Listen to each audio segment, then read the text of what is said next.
Welcome, everyone. We are so happy to have you joining us today for our BPNN webinar.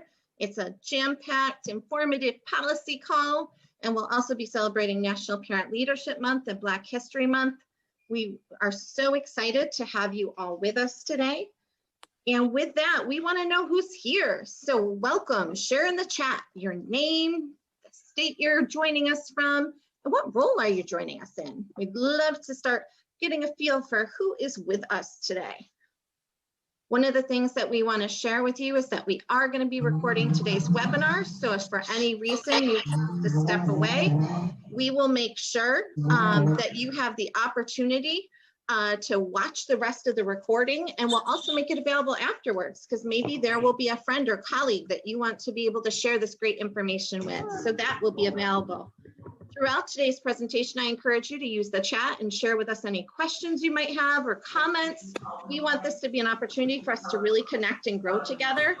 The BPNN has been in existence now for over 8 years and going really strong, and we are continually accepting new members into the network, including organizational partners who can help us really raise up the birth parent voice and talk about how can we do systems improvement and systems change. So we are so super excited to be with you. And I think what is really exciting for me, my name is Kara Georgi. I work for the Children's Trust Fund Alliance, Alliance National Parent Partnership Associate, and I get the distinct privilege to work with our 2 new facilitators for the BPNN for 2021. And so I'd like to start by welcoming Johnny Norris, who's one of our BPNN members from California. Johnny, would you like to say a few words? Yes, thank you, Kara. Hi, all. I'm Johnny Norris here from San Diego, California. I am a father of a 6-year-old daughter, and I am a father practitioner here, a father mentor, and a proud member of the BPNN. I look forward to sharing all of these good resources throughout 2021. Thank you, Kara. Thanks, Johnny. We're in for a treat having you as one of our facilitators. And I'd also like to invite Isabel Regalado from Arizona to share a little bit and welcome you all as well. Isabel. Good morning, Kara. Thank you very much. Good morning, good afternoon. I definitely am a mother, was a single mother of 2 beautiful girls. They're now grown, have 2 grandchildren.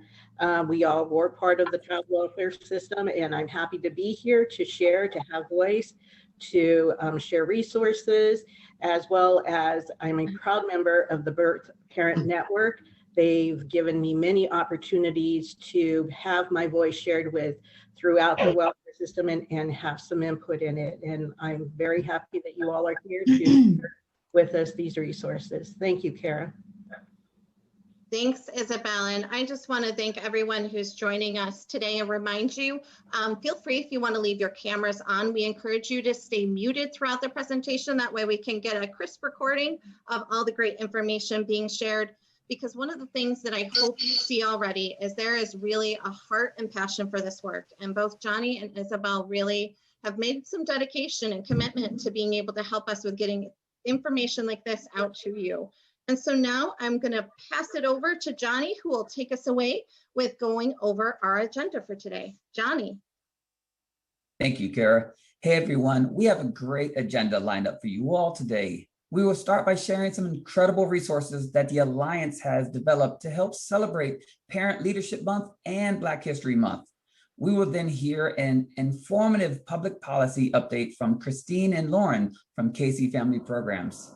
After they take some questions and answers, we will share a really exciting announcement, and then we will hear from the North Carolina Family Advisory Council.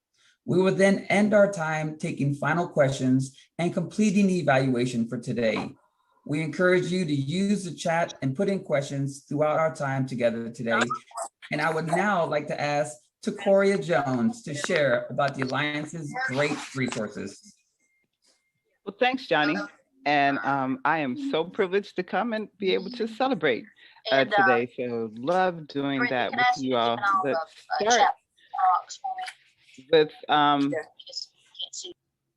acknowledging that the Alliance reached out to Twinkle and collected some resources for parents in our network to use to celebrate Black History Month.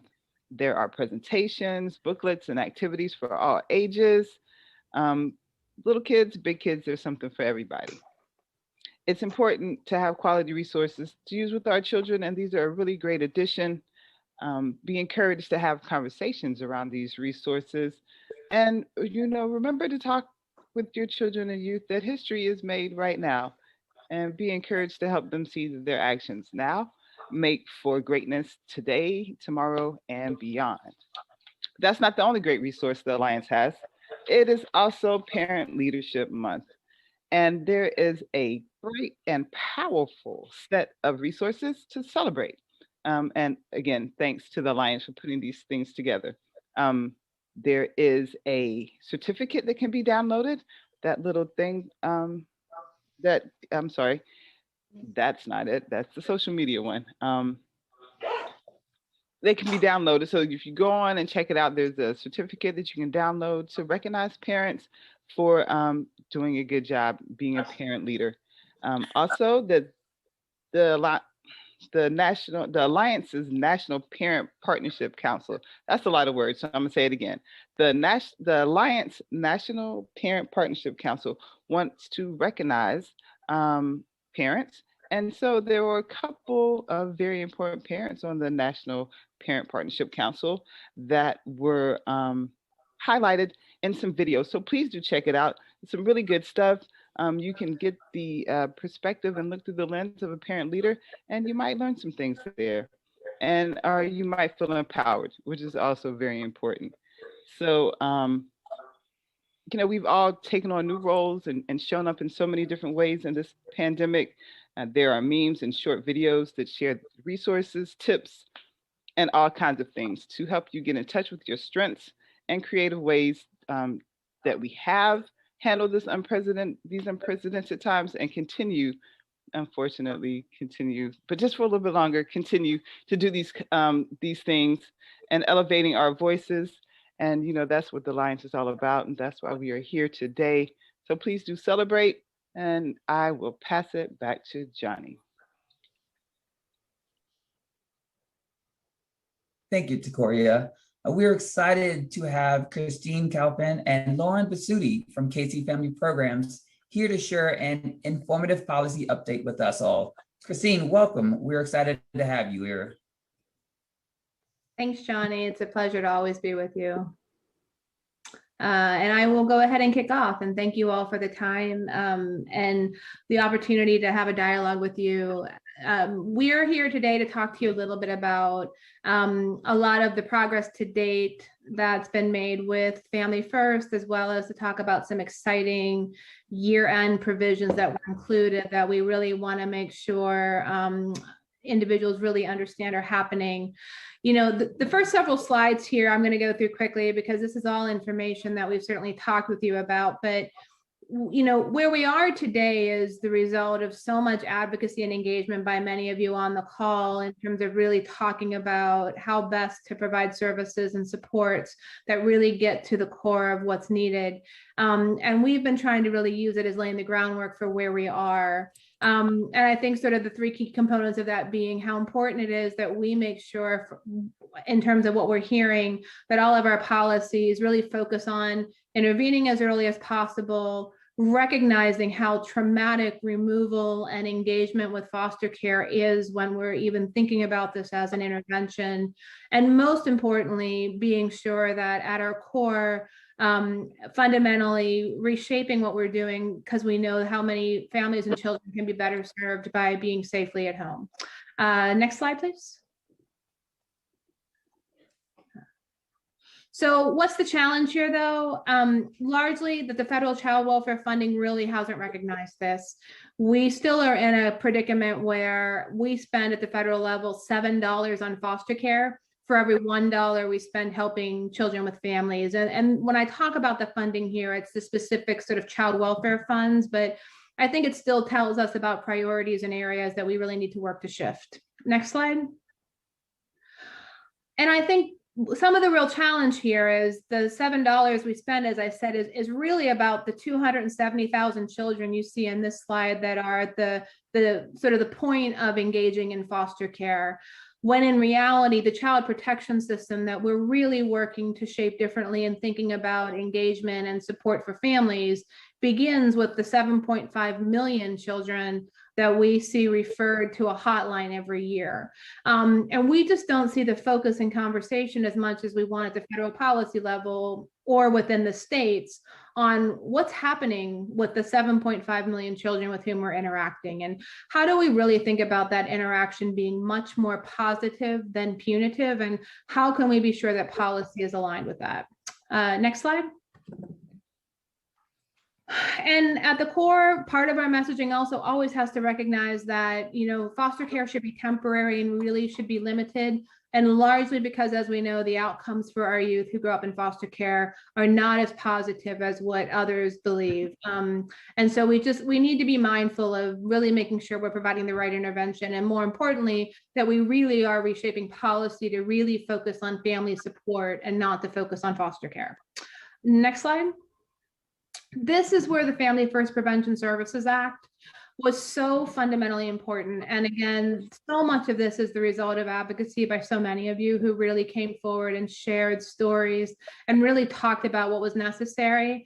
But this truly is an opportunity to really think about policies that build family well-being. We are no longer in a place of talking about just a focus on a child, but really talking about a focus on family well-being. Next slide. So it was passed in 2018. So this is 3 years ago this month, very exciting. At its core, 3 key areas, and this, I know many of you are very familiar, but again, as grounding for what's possible. The big difference here is the second bullet here, which talks about the prevention money. States can submit and now draw down resources to provide prevention to families and children in 3 really important areas: in substance abuse prevention services and the mental health services. And in those spaces that within their interactions with family, they have identified as related to what's characterized as in-home parenting skills. And these tend to be the areas that largely lead to removal into foster care. There also is a lot of opportunity with the resources in this bill to focus on improving the quality of foster care by really focusing on when we're using group care as well as supporting kinship care. Next slide. What was exciting about this is the Family First Act really shifts federal funding in such a dramatic way. So first and foremost, unlike the support states get for foster care, these dollars do not have an income test for eligibility. So we are no longer posing income as an eligibility requirement at the federal level for whether we will provide resources to support these important services. And that's really critical. And then the second piece of this is, again, unlike the federal support we provide for foster care, the federal support for prevention services is not limited to the child. This support can be available for parents as well as kin caregivers, and again, really embodies the family well-being focus. Next slide. It's never easy to shift programs or shift systems. So fortunately, Congress followed Family First with the Family First Transition Act. This provides $500 million to all the states to support activities, as well as funds to states that were operating child welfare waivers. And these dollars are sitting in states right now, available to help in moving systems forward. And we believe there's a lot of opportunity to really be at the table and having a conversation about how they're directed. Next slide. And then building on those resources, what the rest of the slides here will focus on is the year-end package. So the Consolidated Appropriations Act, which was signed into law in December, included provisions that were really intended to address some specific areas related to Family First, as well as ongoing needs in families that the COVID pandemic really amplified.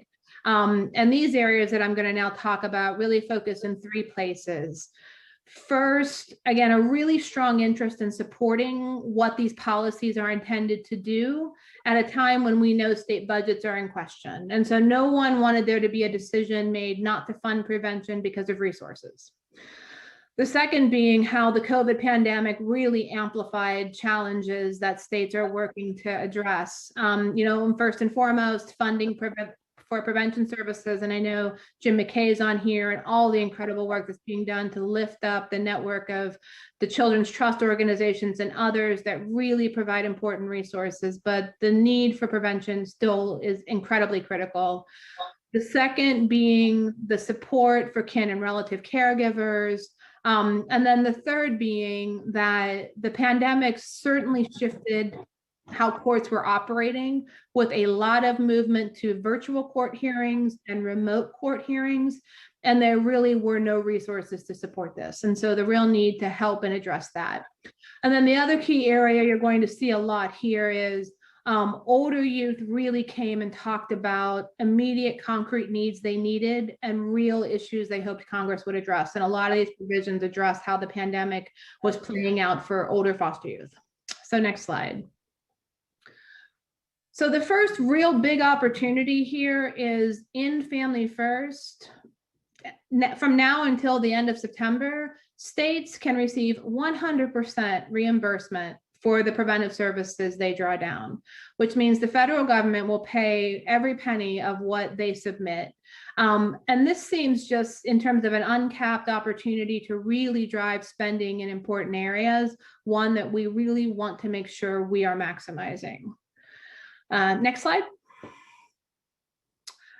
That said, we're still in a place where states who have actually submitted Family First plans, we have far more states who don't have approved plans than we have who do have approved plans. So this is the update, and we will be providing these slides to all of you. But at this point, we have 9 states who have submitted plans. So we are hopeful those will be approved, 2 tribes, and then 10 states who actually have approved Family First plans.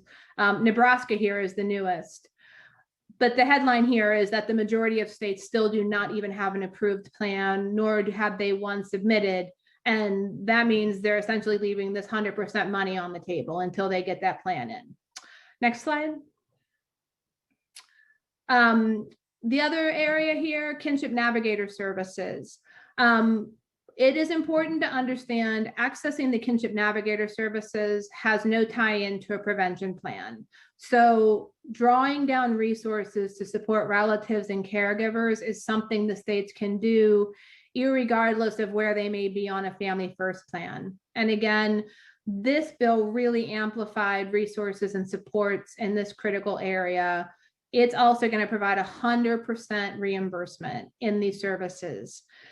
And for those of you who are familiar with some of this work, the real challenge we've had around kinship navigator services is that as we're building the evidence base to show results, which we know are achieved, but oftentimes we have to document, we don't have any right now that qualify at a federal level for Family First reimbursement.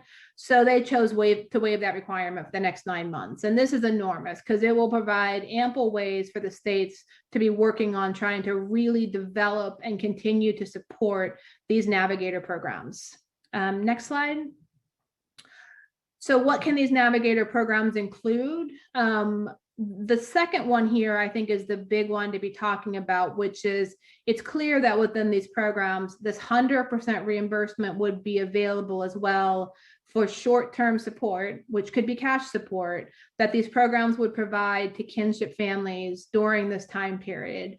And knowing how important concrete services are, really thinking about accessing both the concrete supports as well as this information and resources is going to be so critical.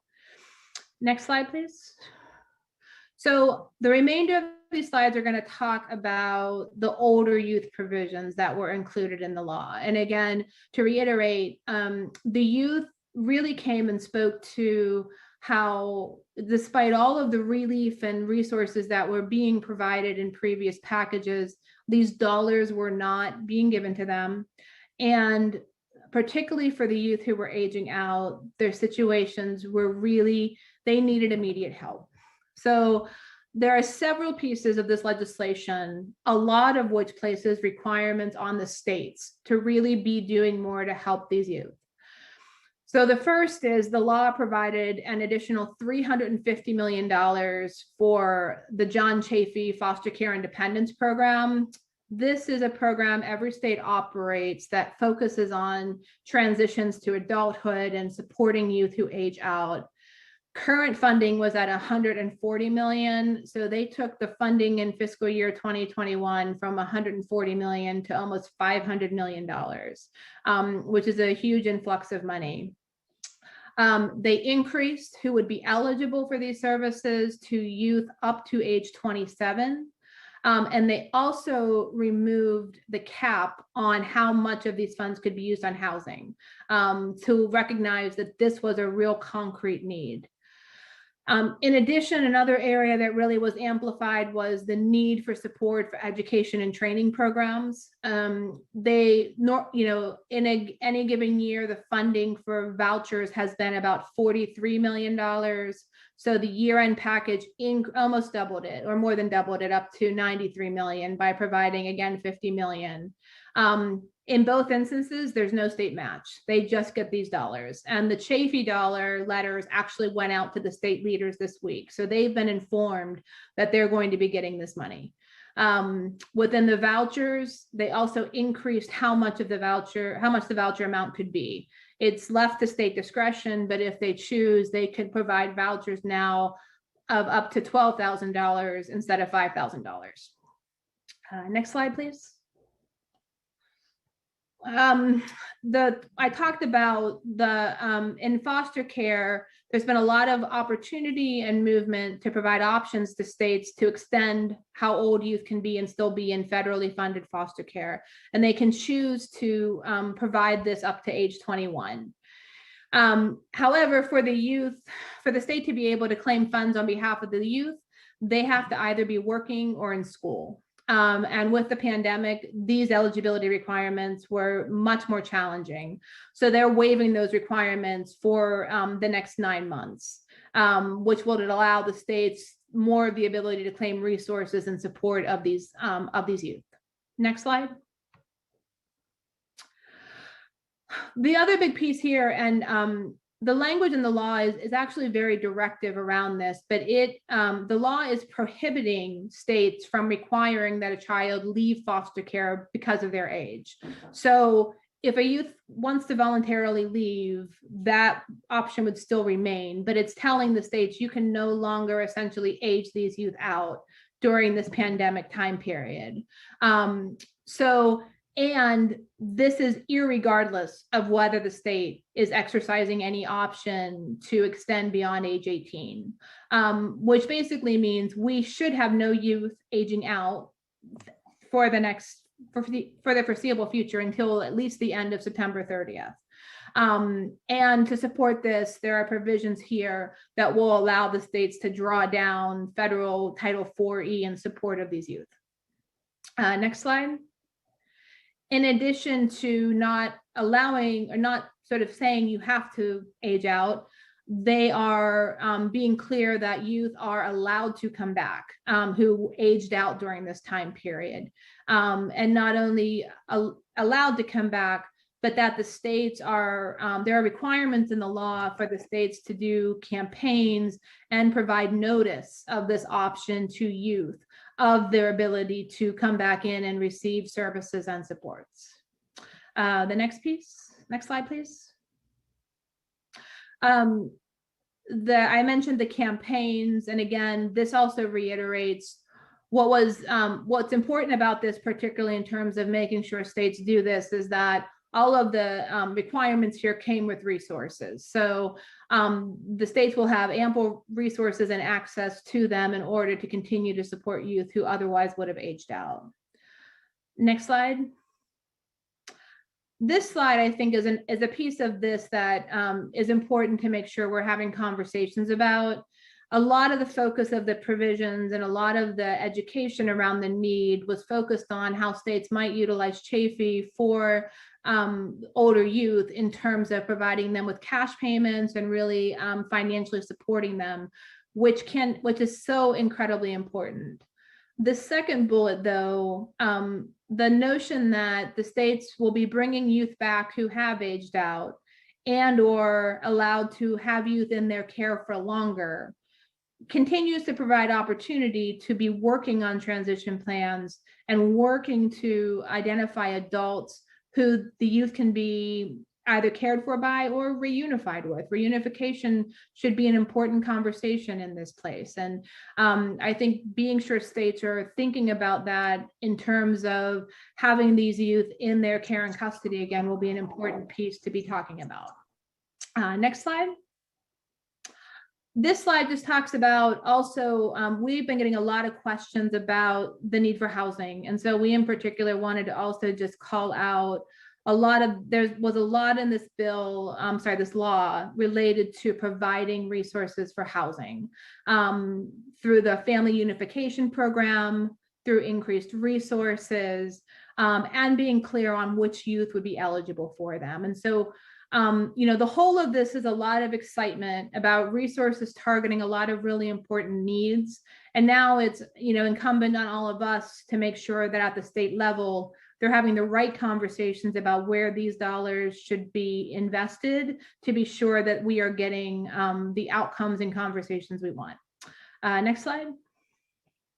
And so I think in that spirit, two of the big areas that we're moving forward on is one, this is an enormous window of opportunity through the end of September for states, tribes, territories, as well as the older youth to really access these services. So how do we really make the most of this opportunity to really shift and think about important investments in the right places? And how do we make sure that we are engaging constituents in these opportunities and in understanding and in being involved in the co-design and creation of what this should look like?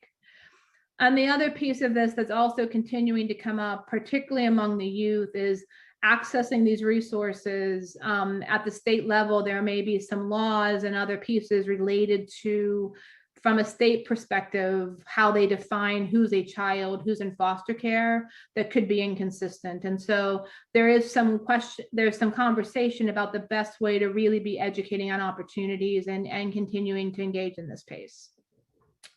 So with that, happy to have questions. And I know my colleague, Lauren Basutti, who many of you know, has joined me on this call. So thank you.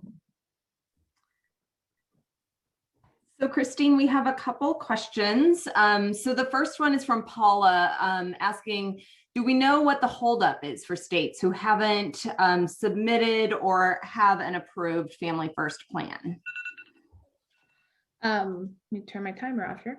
That's a great question. And there's a couple of things. One is, one big area is related to the requirement in this law around the policies and what's reimbursable for group care.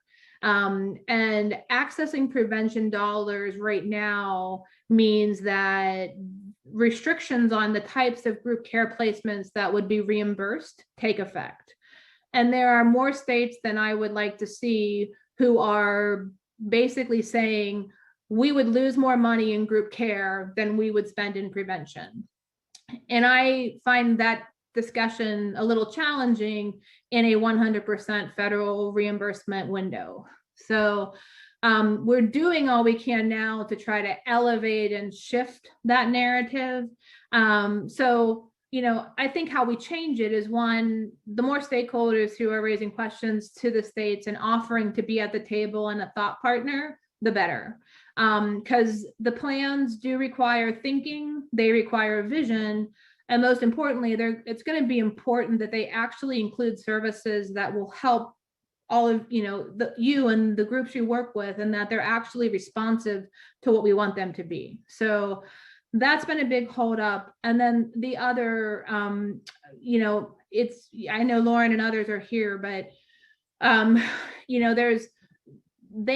for some reason, there's more questions being raised about how helpful these resources would be than I would suspect. And so there just seemed to be a lot of doubts and questions about whether Family First would actually be something that would help their state, that leaders are doing, that I think are really important narratives that need to be informed and sort of discussed. So, Lauren, anything else you would add, please do. Or I know Kakora and Nicole and some of my other Casey colleagues are here, so please chime in. Yeah, I think we've seen the states that have submitted plans also have had a strong engagement of parents and youth from the beginning. And so I know there's a lot of interest, and many of you actually have been a part of those along the way. And so would encourage you, to continue to do that, would also explore, where you might also be, contributing to that vision and that thinking that Christine described as well. We have some more questions. So one from Jessica, a couple around Chafee. So how do we know how much money our state has received for Chafee? And then what if the agency indicates reluctance to having young people re-enter foster care during this period you talked about? Christine, you're on mute. Thank you. So happy I get that warning. The Children's Bureau literally just released the state allotment table, so we know how much went out. I will make sure that gets to Kara, or if someone who understands Zoom better than me can drop this in the chat, I'll have Lauren or someone do that right now, so we can get that to you immediately. Others,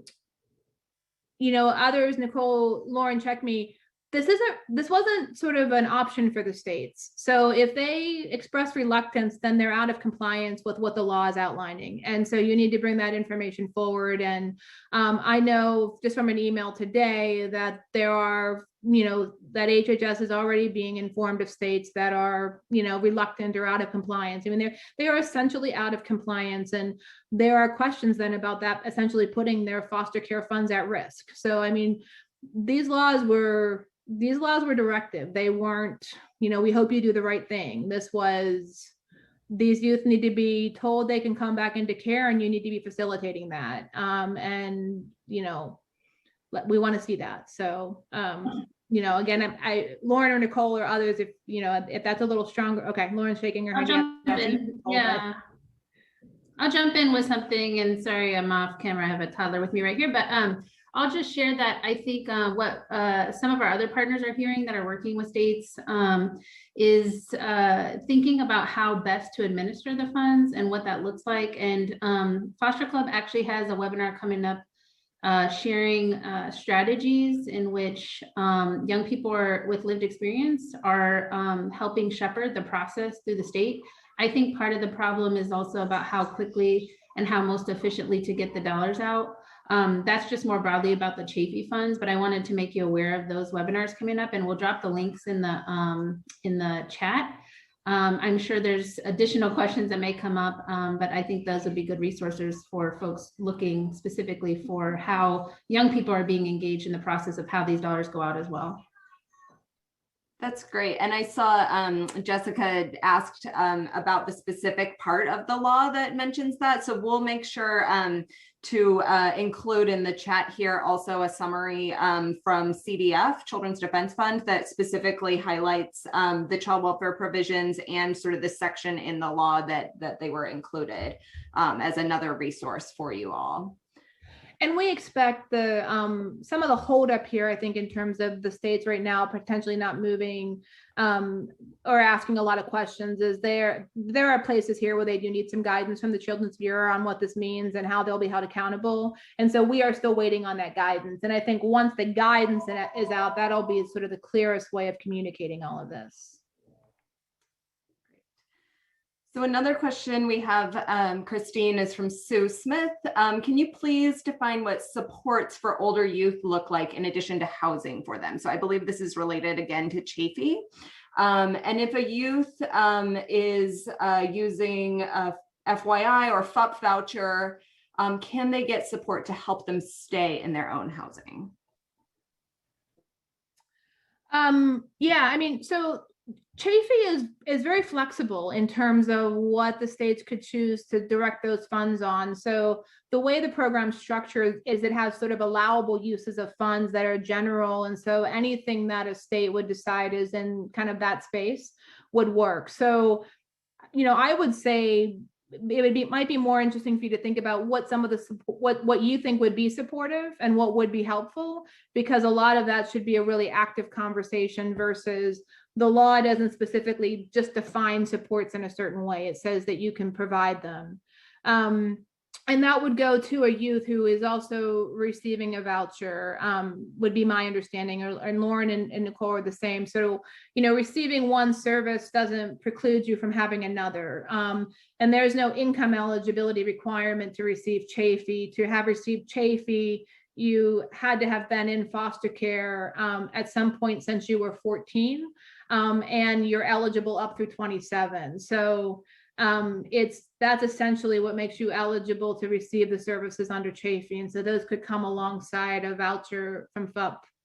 And I do think it's the right conversation. Some of what we were thinking about is, when you have pots of money that can both do more than one thing, if the FUP vouchers are only for housing, could we make sure we're accessing the housing voucher potentially before we begin spending Chafee on housing, so that we could be thinking about Chafee being somewhere else, right? And how do you really think about leveraging all of this in the best way? Great. So I'm going to shift us a little bit to some questions about kinship. So Leah asks, do states have to have an approved Family First plan in order to access the more flexible kinship navigation funding for the next 9 months?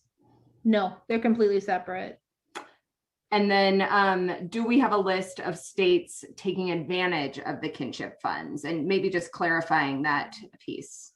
So we right now would not have any states accessing the kinship funds because we didn't have any evidence-based programs in this flexible space. So in terms of the 100% reimbursement, we wouldn't right now expect to see states or have a list. They could be doing it obviously right now, but we would have to capture that.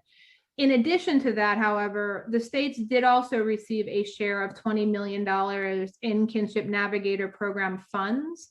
And again, these are two separate sources of fundings that the states can get. Every state, almost every state I believe did get that. We can again get to Kara how much of that Kinship Navigator money went to states. And I know Nicole talked about this, but Generations United, I think, is really leading a lot of the work on encouraging states and supporting their efforts and accessing that money. But I again, to your point, completely separate. So don't let any of the prevention concerns hold up, pushing states on accessing those dollars right away. And Christine, on the kinship topic, can you also just clarify the difference, or the just kinship versus relative care, or kinship and relative care, and just the differences in sort of definition and if I'm hearing you correctly, I think so. There's relative care that may be sort of relative certified in Title IV-E, who are sort of within the current child welfare system, who may be receiving foster care support within that context. And we do sometimes refer to that as kinship care as well. The kinship care context here is the broader support for relatives who are caring for children. So the much more global idea of not necessarily tied to having, eligible or receiving any type of Title IV-E assistance, but more related to the broader idea of what we view as relative and kin care. Lauren, is that the distinction you were? Okay. Yeah, and I would just add, many states and localities have also, are very inclusive of kin not being exclusively by marriage or blood related, but to also include, close family friends, neighbors, important caring adults in someone's life. So not to be sort of limited in that interpretation of relative and kinship care. What about the effects for undocumented youth? So could you say more about the effects for undocumented youth? I want to make sure I answer the question, or specifically what you're... Yes, is there a specific documentation or birth certificate, social security card information that is needed for those that are considered undocumented or undocumented youth? Families that have no identification. Right. So I'm not aware of a documentation requirement related to the kinship navigator services component of this. I want to check on that related to the prevention and how child welfare utilizes this within sort of the 4E context and others. Within Chafee and others, if the youth had been in foster care, it's not my understanding that states have a documentation requirement for youth in foster care. There may be a documentation requirement related to whether they could submit for federal funds, but those would be two separate. So long as the youth had been in foster care at some point since age 14, they would qualify for eligibility under Chafee services. Okay. And how does okay? Yes, that definitely helps. And how does this align with our youth that are tribal? No, that's a really great question too. So there are probably 5 or 6 tribes who are going to receive a portion of the Chafee funds, but for other tribes, this is an ongoing discussion about the necessity for the states who receive these resources to be sharing them with tribal youth.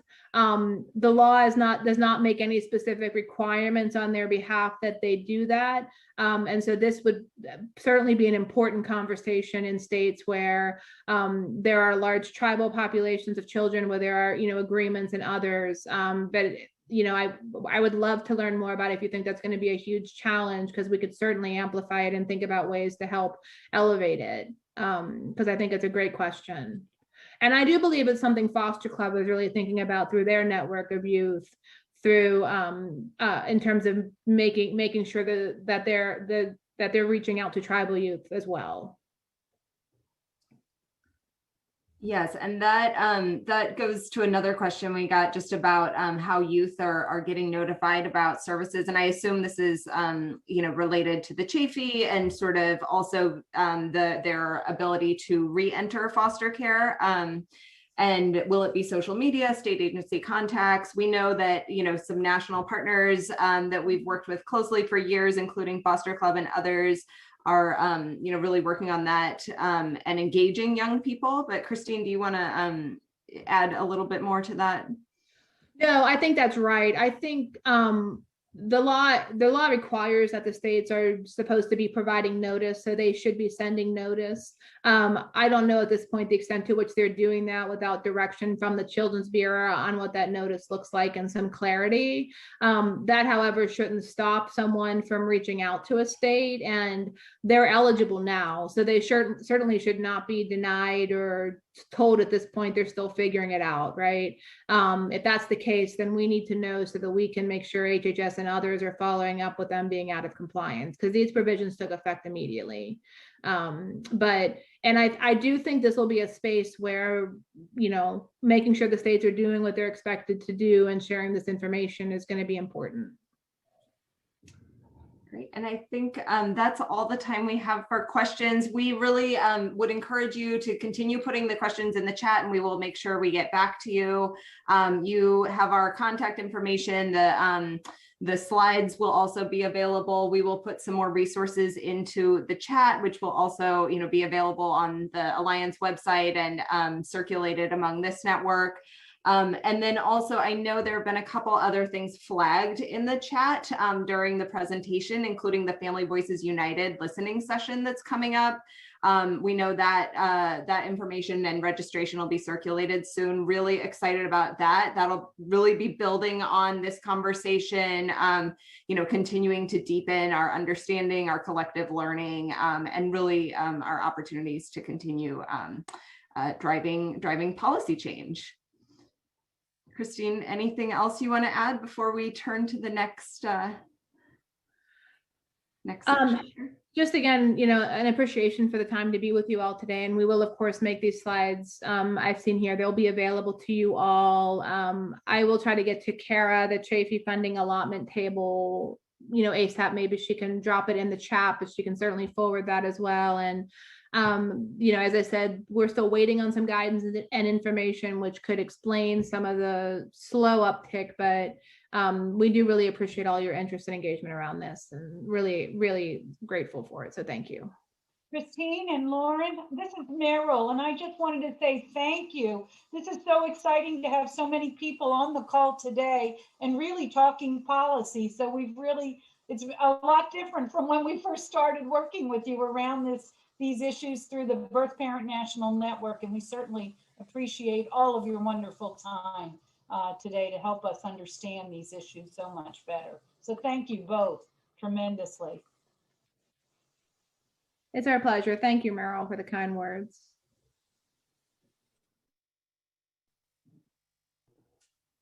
So I think with that, we're going to turn it back to Johnny. Well, thanks, everyone. That was really informative. All the questions, all the answers. Thank you both for being on call. I would like now to invite Jim McKay to share about an exciting project that is just beginning. Jim? Thanks. Thanks, everybody. And thanks, Johnny. And thanks, Christine and Lauren, for that great presentation. Just want to take a couple of minutes to highlight, we're really, really excited about this new work we're doing, launching called the Parent Partnership Fellowship Pilot Program. And we're learning alongside our state partners and 12 great parent leaders who are part of this fellowship program that we're just launching this month in collaboration, in partnership with Casey Family Programs, as well as 4 different state children's trust funds. When we look at the different work and all those policy priorities, the kinship, family first, and so forth that Christine and Lauren mentioned, so much of that work was driven by the experiences of parents who expressed their solutions, recommendations, identified problems, but didn't just identify the problems, identified the solutions to help meet those challenges in our child welfare system and how it operates, as well as alumni from foster care. That youth voice is so important. And so with the Birth Parent National Network, we've been lifting up those voices at a national level, and each of you have been doing your part at a state level as well. And with this pilot program, what we're doing is we're partnering in 4 states.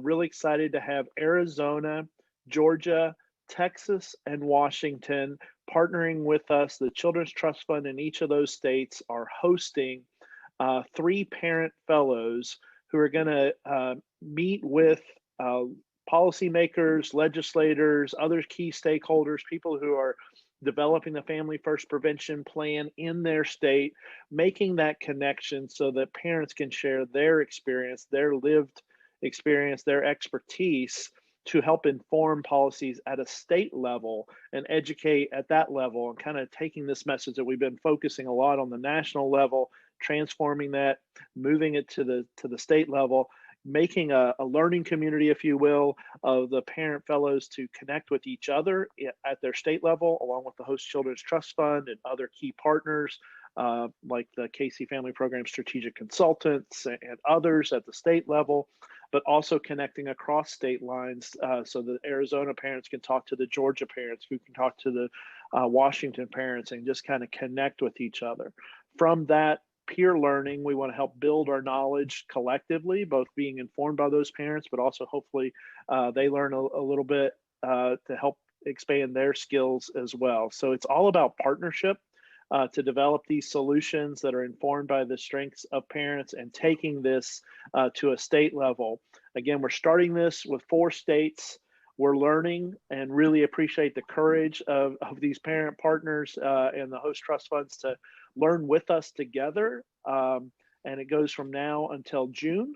And then with that, if it goes well, and we have full confidence that it will, we want to expand this and do even more in the future. And so this is an opportunity where we're trying to connect with members of the Birth Parent National Network to give you an opportunity to kind of enhance skills in a more hands-on way.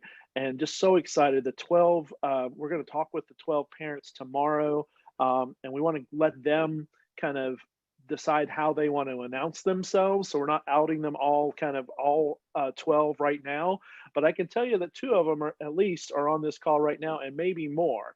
And so Victoria Hilt is from Washington State is on. I saw her earlier, and Isabel from Arizona is one of our inaugural parent fellowship participants. And we just couldn't be happier to have the 12 parents who have agreed to learn with us and help us learn from them as we move forward. So I'm going to hand it off to one of our parent fellows, Isabel, to keep us moving for our agenda. But just wanted to give a quick update.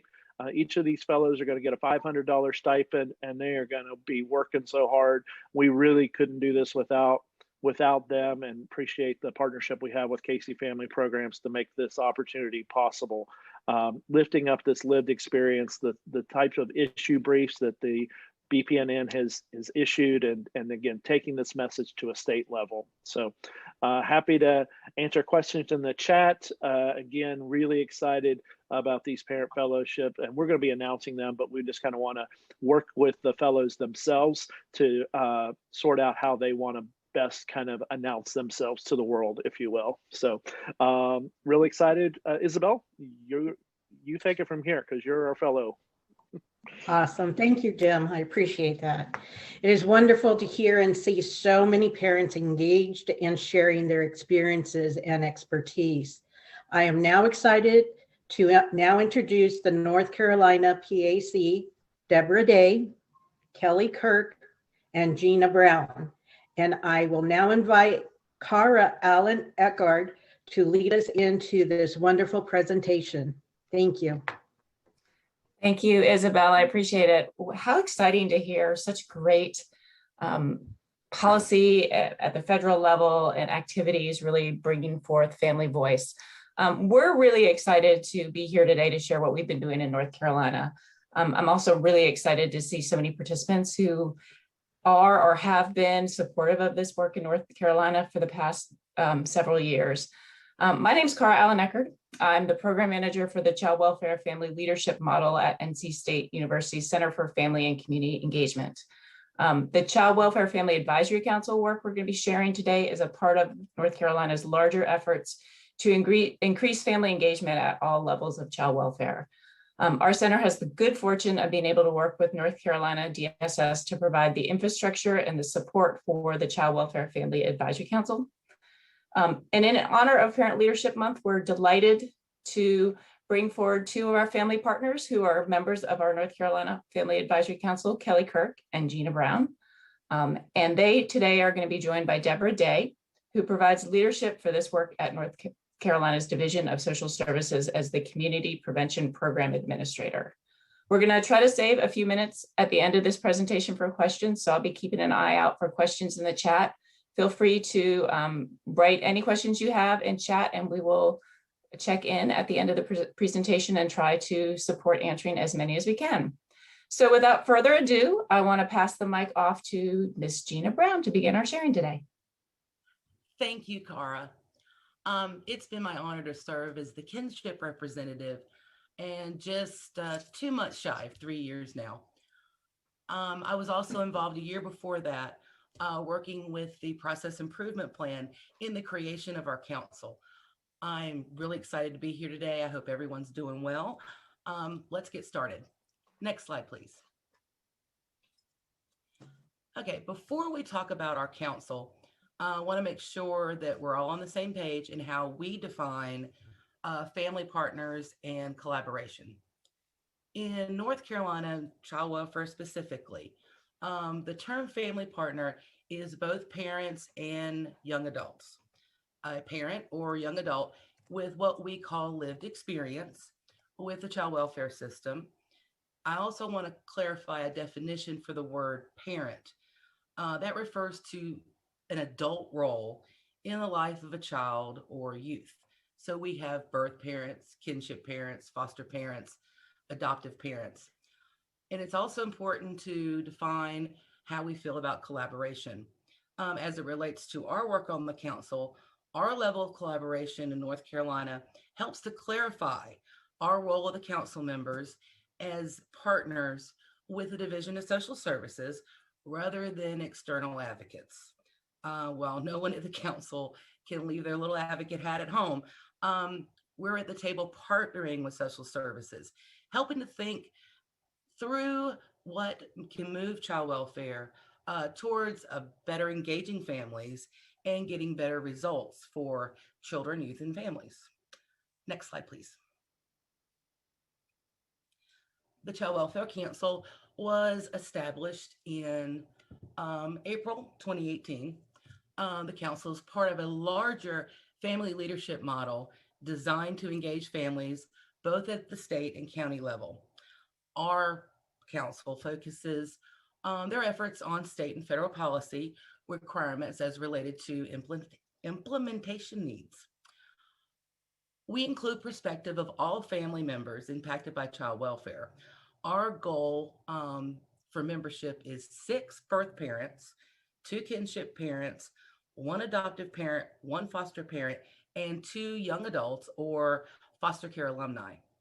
North Carolina made a very intentional decision to have all family stakeholders together, which creates a more comprehensive solution because each parenting role may be impacted by policies and programs so differently, and in turn ultimately impacts a child or youth, which we're able to hear about and discuss with our youth alumni right there at the same meeting at the same time.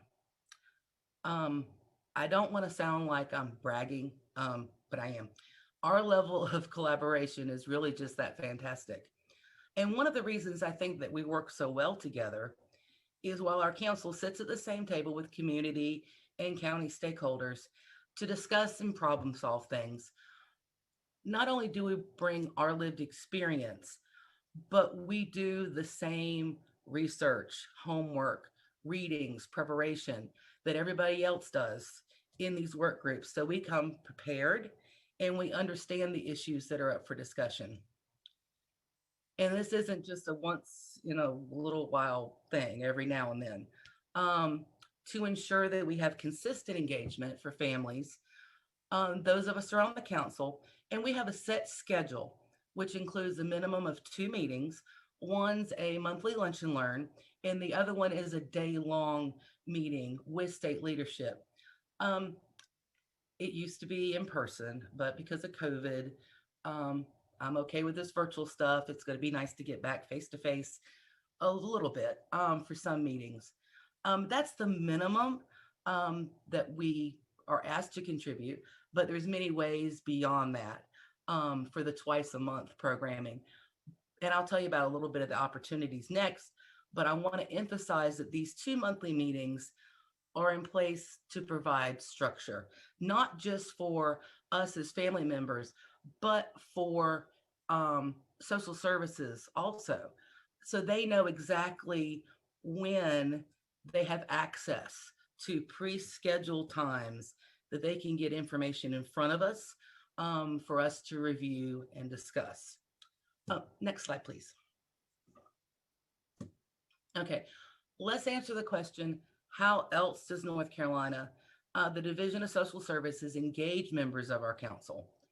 There's some examples of extra programming I talked about, and it shows how social services really is in North Carolina putting their money where their mouth is. They only not invite us to state level meetings, but we're also involved in federal level meetings.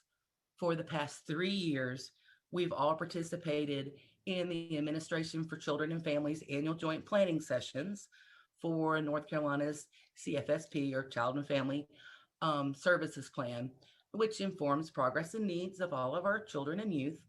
And we have members on each of the design teams, and those are charged with the strategic planning and implementation for the service plans, goals, and activities. We have completed some really critical policy discussions.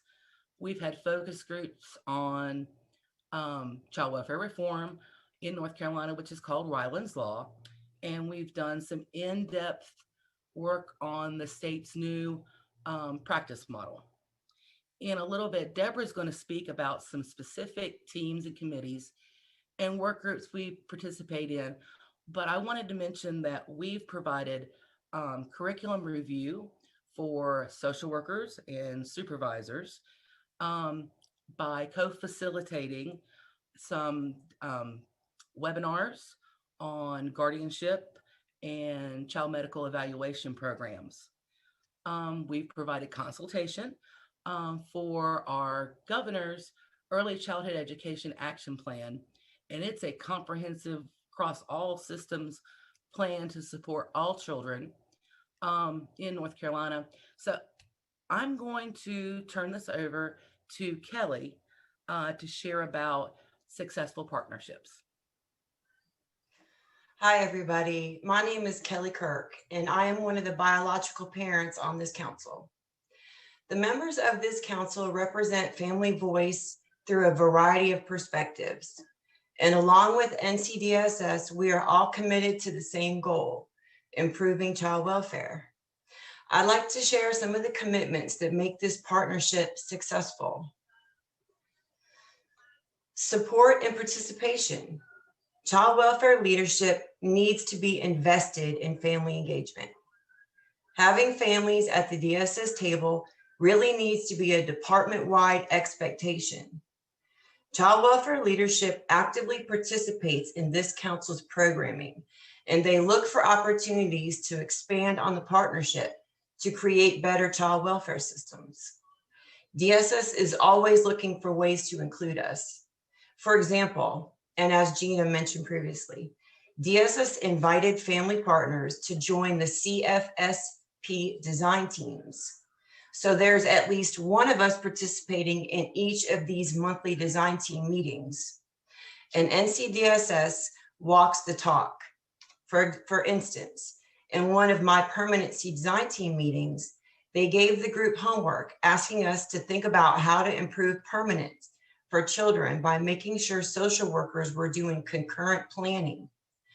I was able to take that to the next Family Advisory Council meeting, where we all discussed the idea of concurrent planning and how it needed to be communicated to families so they could be successful in reunifying with their children. Then I was able to bring those ideas into the next design team meeting and present the Family Advisory Council's thoughts. So in what ways does child welfare engage with family partners? NCDSS involves family partners in strengthening policies, programs, and plans by offering frequent structured opportunities and by specifically highlighting family partner feedback days and work group memberships. For example, last year DSS asked our council to review the transition age youth policy. So as family members with lived experience, we were able to look at those policies and provide DSS with feedback from the perspective of the ones being served rather than the ones providing the services. Family partners are paid for their time. NCDSS has committed to supporting this partnership financially. Family partners are seen as and treated as full partners, and we are paid for our time just like any other agency partner. It's important that all parties involved are clear about their roles and expectations. Relationships like this at the state level are new for everyone. So clarity around roles is necessary for the partnership to be a success. The use of a point person or liaison helps prevent misunderstandings about roles, and it facilitates communication when families and agencies' agendas differ. Family partners have to remember that our role is not one of a traditional advocate pushing for the changes we feel need to be made, but instead we let DSS define the conversation. And by using our combined lived experience as a council, we provide feedback on the issues that they present. It's like a counterbalance to the technical scientific methods that they traditionally use for policy and practice. They let us know what they are asking of us, and then we contribute from the opposite direction. Being family friendly. Typically, we have an icebreaker activity at the beginning of our meetings. When everyone participates in these fun and often thoughtful activities, it brings us together in a more personal way, which builds trust and strengthens relationships. When NCDSS circles back on issues that we were consulted on, it allows us to see how our feedback affected the outcome. It shows us that our voices are making a difference. The feedback loop improves everyone's investment in this work, and it improves the quality of the work itself. How are family partners supported? Family partners have a point person that acts as our key contact or liaison. Someone who can make sure that we are prepared and can show up to the table ready to go. Starting out on this council can be a bit overwhelming. So to support us, they offer prep and debrief sessions before and after the committee and work group meetings. So for the first 6 months or so, they are offered for each meeting. And then once we get more comfortable in our role, they're available as needed or upon request. And DSS commits to supplying family partners with as much information about agendas and materials as possible, typically at least a week in advance, so we can familiarize ourselves with the topic and we have time to ask questions and ask for clarifications. And this way we understand exactly what's expected of our participation before the meetings begin. DSS supports us in attending a variety of trainings, webinars, and conferences that give us a better understanding of the work happening in child welfare.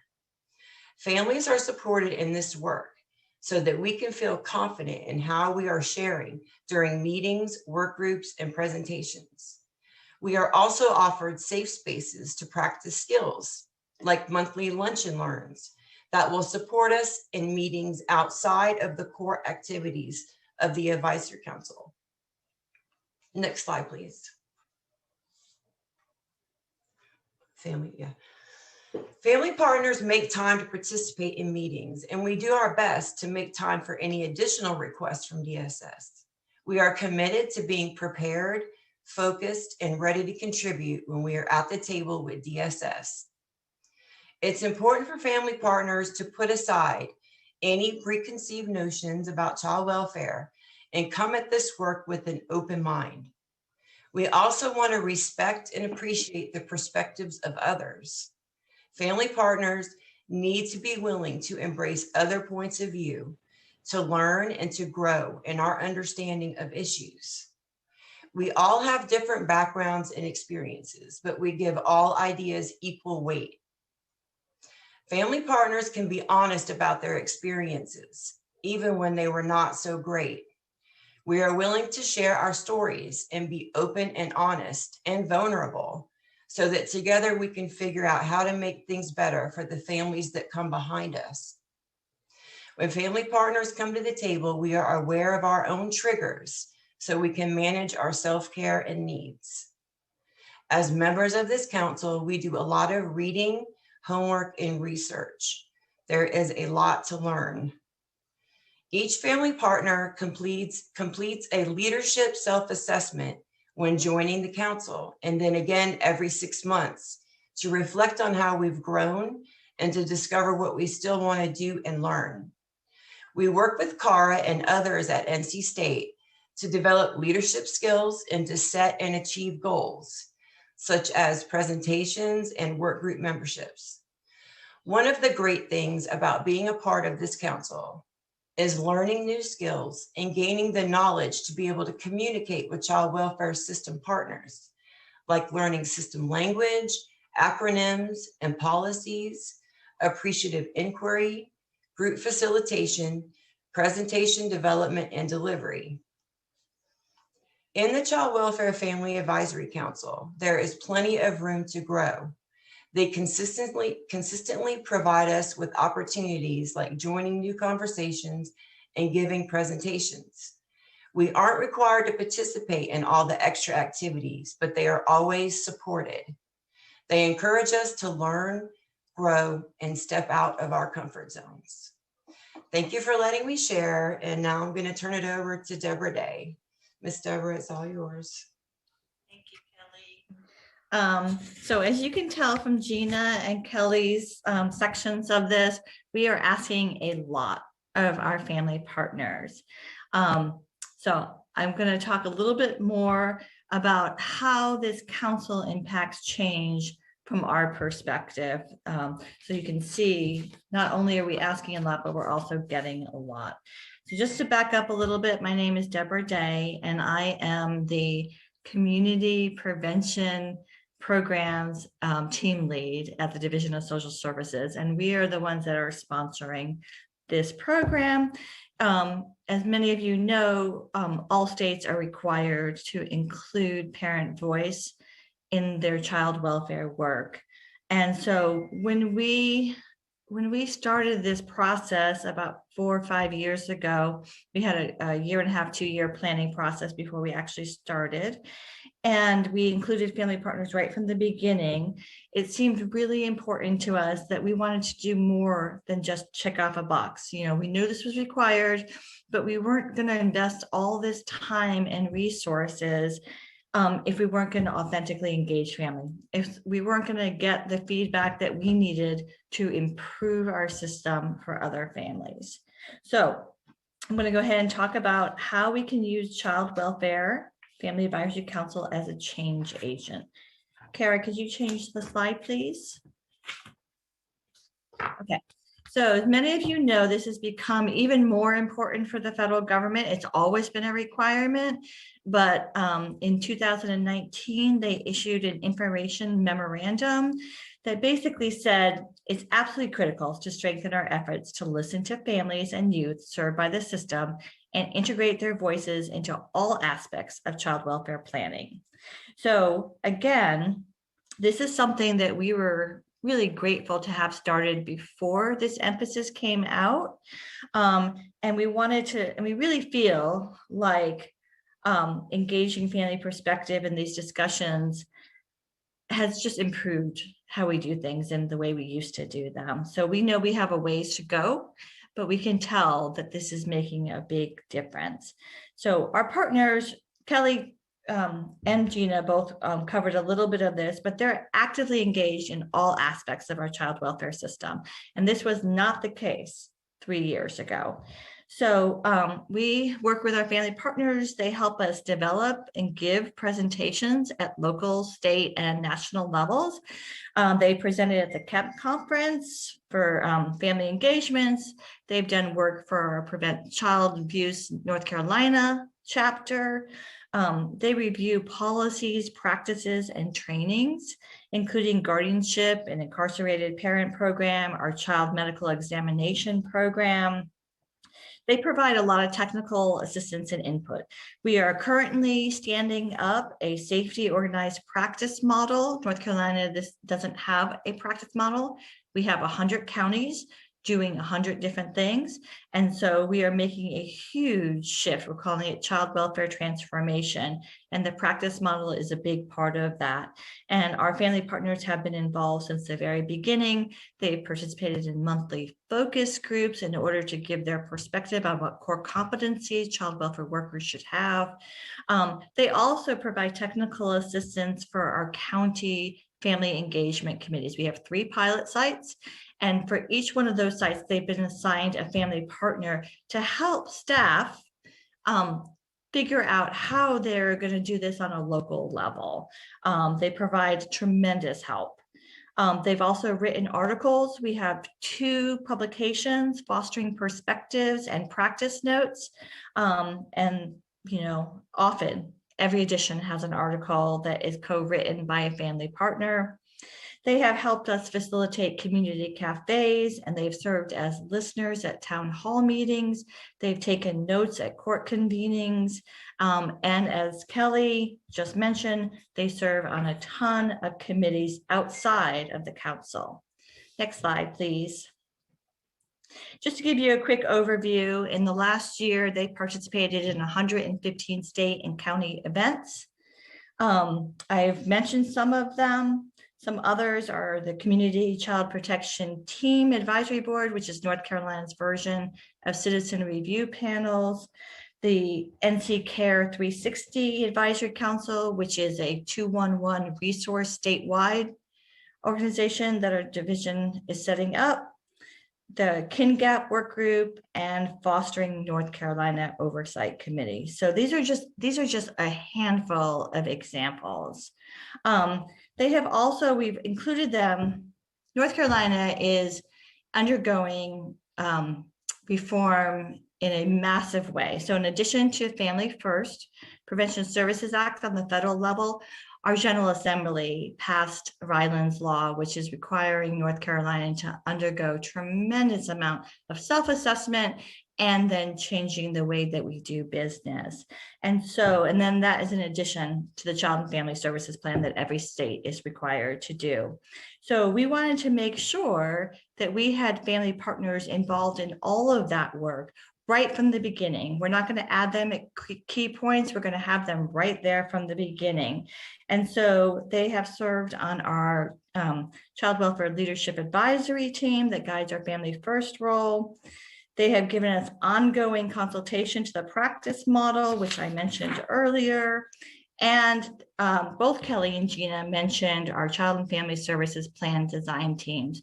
We have 5 goals in our CFSP, and we have 5 design teams. So they are well-being, safety, permanency, workforce development, and continuous quality improvement. And I just want to give you an idea of what these design teams are like. We had a pretty rigorous application process for each one of these. And so they involve county child welfare directors, as well as program managers and direct line staff. They involve our statewide community partners. They involve state staff at the Division of Social Services and Division of Public Health and Mental Health. And all of these folks had to apply to get on one of these design teams. And so when Kelly says that, you know, family partners are serving as equal partners, they truly are. And they come prepared and they engage in high-level discussions and they know what they're talking about and people listen to them. So I just want to give you an idea that this is like a really serious endeavor and they are rising to the occasion. Next slide, please. So this quote is from one of our family partners, that our system gets better the more perspectives you have at the table. And so this was very important to us to add a variety of perspectives. As we've mentioned, we didn't just want the adoptive parent perspective or the birth parent perspective. We wanted to see what it was going to be like if you have all different people approaching from different angles of this thing. And we really definitely feel like it has enhanced our work. And one example I want to give is our one of our family engagement councils in Durham, North Carolina. They sponsored a community cafe, and using our model, they mixed people up. So the tables had all kinds of people who had experience in their child welfare system. And they came with a little bit of trepidation. They didn't know what it was going to be like. But as they started talking, they realized whether they were a kinship care parent, a foster parent, adoptive, birth parent, they had a lot of the same experiences with child welfare. For instance, you know, not everyone gets a phone call right away. And so they all had that experience of waiting. They all had similar fears. Like, if I say the wrong thing, are they going to remove this child from my care? And so that was really an aha moment for them, because you could see the trust building. You could see, oh, it doesn't matter what type of parent you are. We all have a lot in common going through this system, and we are all here to lend our voices to see how we can improve the system for families coming behind us. So the other thing in terms of diversity, of course, is having racial ethnic diversity on your council. And we really feel like that builds greater social justice and racial equity in the process. So again, we really feel like our policy and practice has more relevant improvements with diversity. One of the things our family partners bring to us and remind us of is that it is important for us all to see families beyond stereotypes. You know, even folks who work in child welfare are not immune from the stereotypes that we have about child welfare and families who are involved. And yet our family partners are continually reminding us that there are fathers who are very involved in raising their children, that there are parents who have college degrees, who work in professions that for one reason or another find themselves needing assistance and ending up involved in child welfare. And they want us to make sure that we don't assume that there's a certain type of family involved, just like they're willing to commit to us, assuming that workers have families' best interests in heart, even though it may not always seem that way. Gina mentioned earlier, we have the council dedicated to provide feedback for anything that state DSS staff wants to bring. We've had people practice presentations in front of them they're giving at the federal government. We've had people bring policies. We've had people just bring information that we're going to do this project and we want you to know what it is. So there's a whole variety of things that happen there. Another thing that we do is we insert intentional practices to make this experience better for both family partners and for staff members. We want to have people more engaged. We contract with North Carolina State University, and they do a fantastic job of bringing people together and making sure that everyone is heard and that they that they are valued, basically. So we've already talked about some of these things. We've talked about icebreakers, prep and debrief sessions, feedback loops. The last thing I really want to say is, in order for this to work, DSS staff have to come to the table open and vulnerable. They have to be committed to listening to what the family partners are going to say, even if that's hard sometimes. And as our work continued with the family partner and they became more and more involved in the rest of the work, we wanted to make sure that they had these skills as well. So we made sure that there was training available for them for reflective listening and for appreciative inquiry, because they are definitely moving from, you know, they are an integral part of our process, and they are currently working with lots of people too. So that is what the DSS perspective is. I'm going to hand it back to Gina, and she's going to talk about what the collaboration benefits are to family partners. Thank you, Deborah. Deborah and Kelly shared how the council benefits the state and other agency partners, and I want to share two additional benefits of this model. Social services staff and other agency partners learn from our council, and it's vice versa. We learn from each other. We've helped social services become aware of how certain terminology can impact basic family engagement, and this is down at the case level. There are forms in North Carolina that no longer say case number. They say case family name. The word visitation is now called family time. We also help to improve forms to require accountability for foster parents and caregivers when they need to reschedule or cancel that family time with the birth parents. And these make expectations around communication over rescheduling now similar to the expectations required of the birth parents when they have to reschedule or cancel. We've been able to stress how important family-friendly language really is. Our council and the Division of Social Services has demonstrated in North Carolina how authentic and meaningful partnerships can be developed, and we're not done yet. But this model proves that the ideology of having all the parenting roles and former foster care youth at the same table, it can be accomplished and it can thrive. It's a win-win for everyone involved. And as I said in the beginning, that ultimately can positively impact a child or a youth. And that's the whole point why we're here, right? Next slide, please. Now you've got 4 people here from North Carolina that we're so proud. We could talk about this for hours and hours. The contact information for Cara and Deborah are on the next slide, but I would like to turn this back over to our host to see if there's any time available for questions. Thank you. Thank you. We will go ahead and answer questions through the chat and get back with you.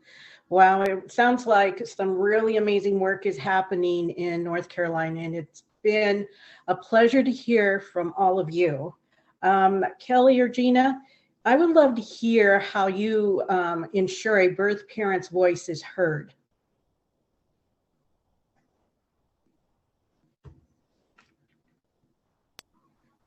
Go ahead, Kelly. There's a birth parent. That's you if you want to take that one. Well, I know that being on this council, they value everyone's voice pretty much equally, and we all work as a team. But as far as birth parents, for example, I know that we were looking at adding another member to our council that was a birth parent. So they asked me to interview her, to see what I thought and what kind of, if she would make a good addition to the council.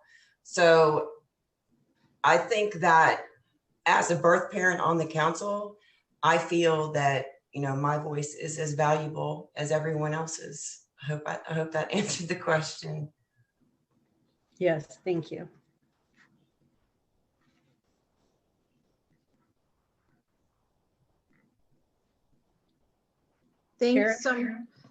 Thanks, Isabel, and thank you so much, everyone, for such a powerful and informative webinar today. I am so glad we were able to extend it to an hour and a half to fill you up with lots of policy information, fill you up with exciting opportunities that the Alliance is starting to launch, and then to be able to finish with an opportunity to hear from North Carolina about this collaboration, this partnership.